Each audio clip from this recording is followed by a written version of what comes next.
这场比赛内容能够非常精彩。郑家明的打击，这个球出手，一垒手是挡下来了。球运差了一点，直接去找到一垒手林焕宇，这个球也挡得不错。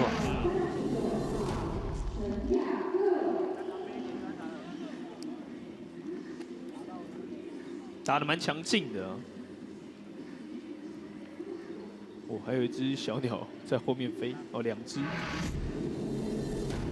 还好有接到球，不是接到小鸟就累了，球没接到，以为手套里面有东西，哎，去做 take， 球一打开这个未来就会放很久了。